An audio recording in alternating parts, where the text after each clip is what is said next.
शांति 3 अक्टूबर 2023 की साकार मुरली है। बाबा बोले, मीठे बच्चे ग्रस्त व्यवहार में रहते सबसे तोड़ निभाना है, नफरत नहीं करनी है, लेकिन कमल फूल के समान पवित्र जरूर बनना है। आज का प्रश्न है, तुम्हारी विजय का डंका कब बजेगा, वाह कैसे निकलेगी? उत्तर है, अंत समय जब तुम बच्चों पर माया की ग्रहचारी बैठना बंद हो जाएगी, सदा लाइन क्लियर रहेगी, तब वाह निकलेगी, विजय का डंका बजेगा।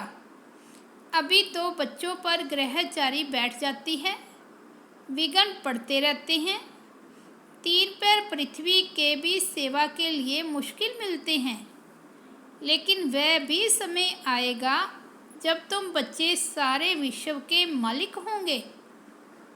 गीत बजा है, धीरज धर मनुआ धीरज धर, तेरे सुख के भले दिन आएंगे। ओम शांति।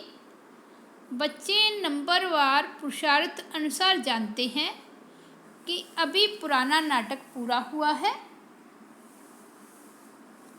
दुख के दिन बाकी कुछ घड़ियां हैं और फिर सदा सुख ही सुख होगा। जब सुख का पता पड़ता है तो समझा जाता है यह दुख धाम है, वास्ट डिफरेंट है। अभी सुख के लिए तुम पुरुषार्थ कर रहे हो, समझते हो यह दुख का पुराना नाटक पूरा हुआ, सुख के लिए अब बाप दादा की श्रीमत पर चल रहे हैं। कोई को भी समझाना बहुत सहज है, अभी बाबा के पास जाना है, बाबा लेने लिए आया है। ग्रस्तवार में रहते कमल फूल समान पवित्र हो रहना है, तोड़ जरूर निभाना है। अगर तोड़ नहीं निभाते हो तो जैसे सन्यासियों मिसल हो जाते, वे तोड़ नहीं निभाते हैं तो उनको निर्वृत्ति मार्ग हठ योग कहा जाता है। सन्यासियों द्वारा जो सिखाया जाता है वह है हठ योग। हम राजयोग सीखते हैं जो भगवान सिखलाते हैं। भारत का धर्मशास्त्र है ही गीता, दूसरों का धर्मशास्त्र क्या है उनसे अपना कोई ताल्लुक नहीं। तुम अभी ग्रस्तवार में रहते एक बार संन्यास करते हो, फिर 21 जन्म उसकी प्रारब्ध पाते हो।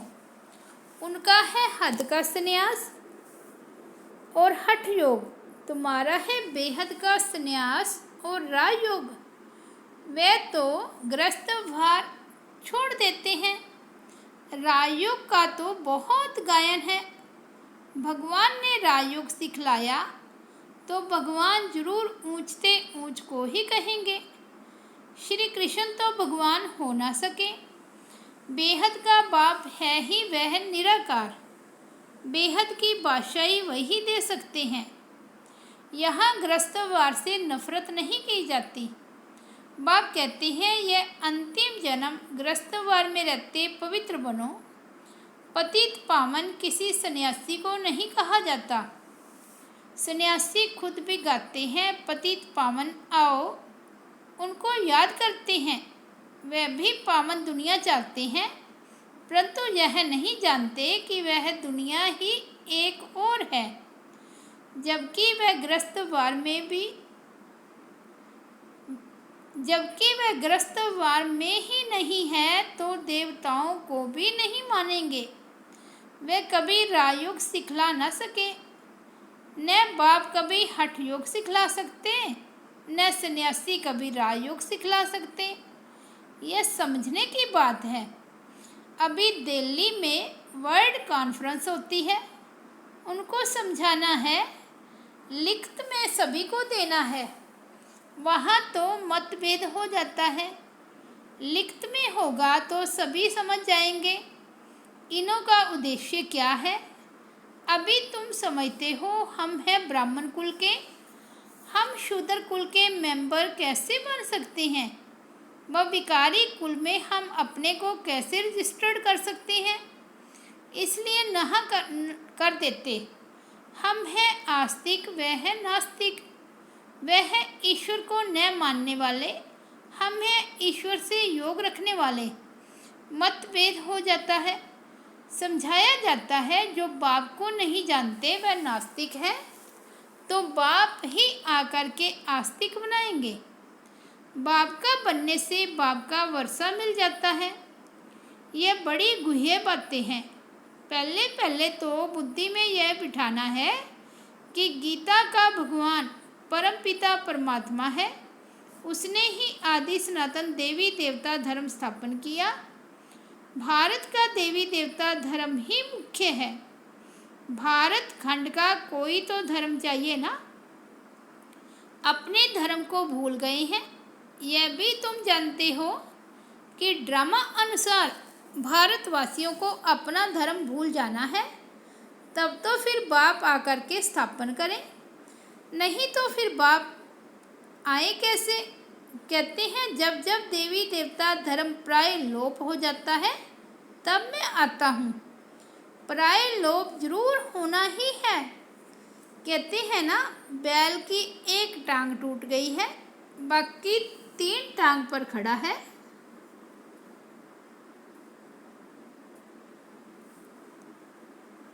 तो मुख्य है ही 4 धर्म। अभी देवता धर्म की टांग टूट पड़ी है, यानी वह धर्म गुम हो गया है।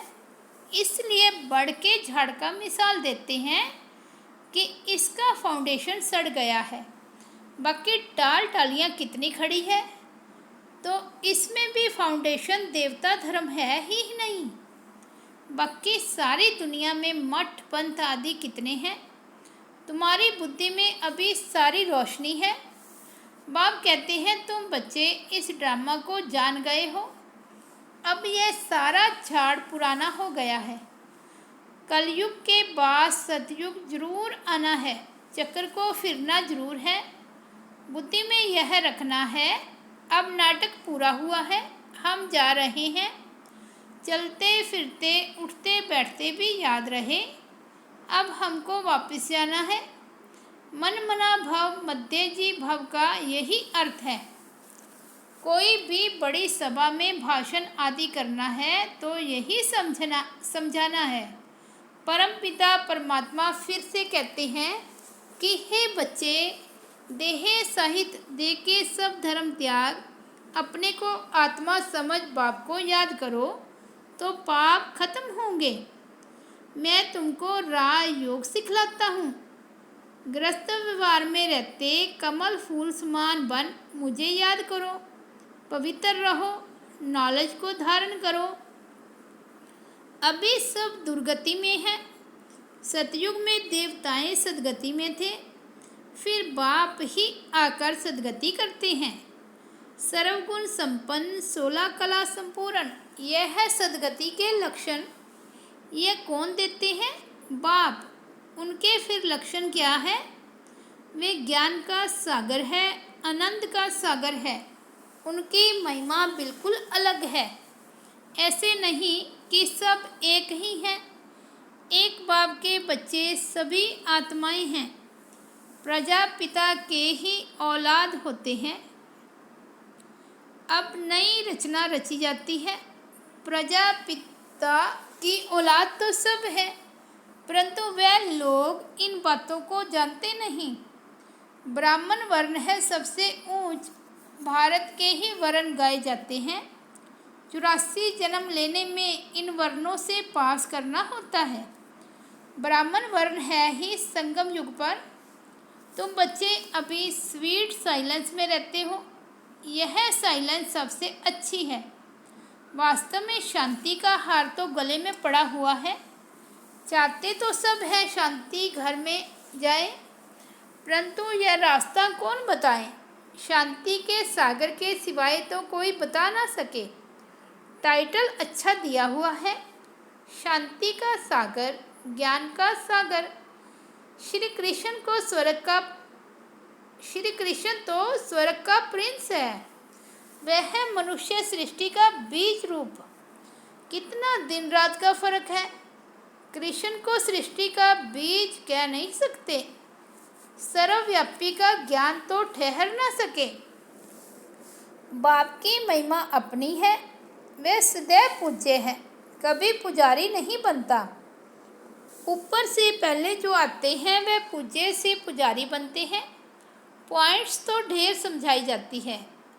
एग्जीबिशन में कितने आते हैं, परंतु कोटों में कोई ही निकलते हैं, क्योंकि मंजिल बड़ी भारी है।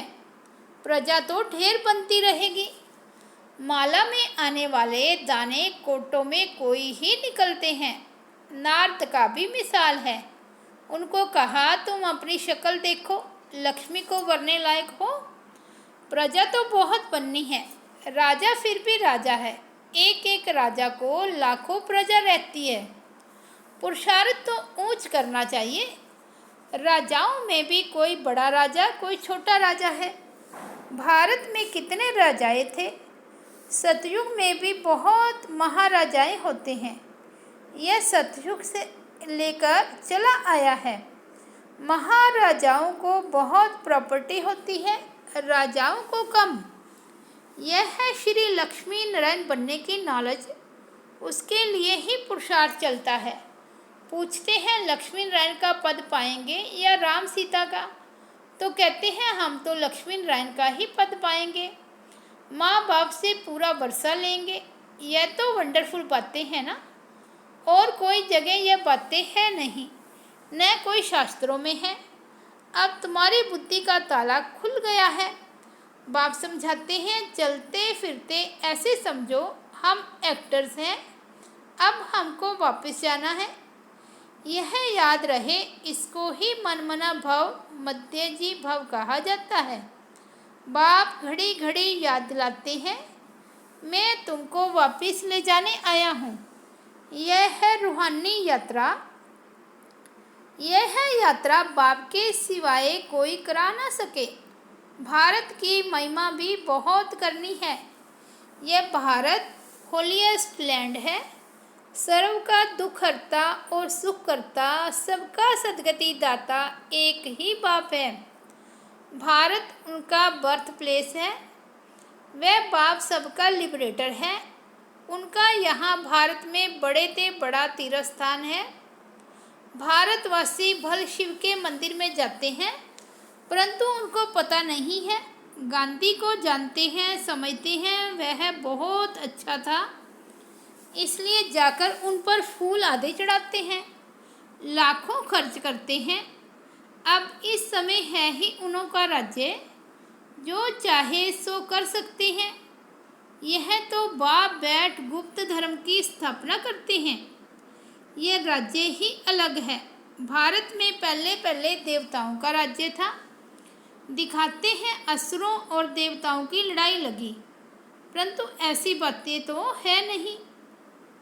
यहाँ तो युद्ध के मैदान में माया पर जीत पाई जाती है। माया पर जीत तो जरूर सर्वशक्तिमान ही पहनाएंगे। बाबा ही राम राज्य से छुड़ाकर राम राज्य की स्थापना करा रही हैं। बाकी वहाँ लड़ाई आदि की बात होती नहीं।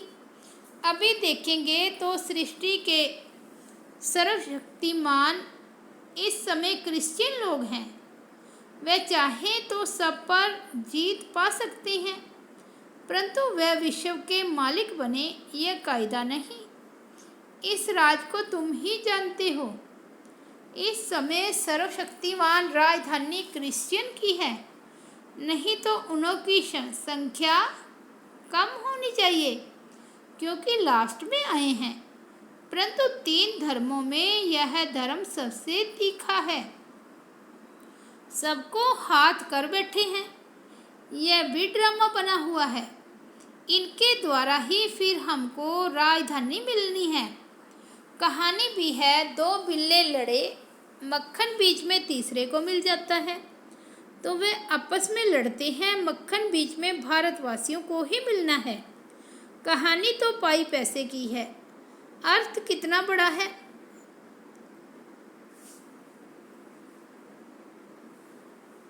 मनुष्य कितने बेसमझ हैं, एक्टर होते हुए भी ड्रामा को नहीं जानते, बेसमझ हो पड़े हैं।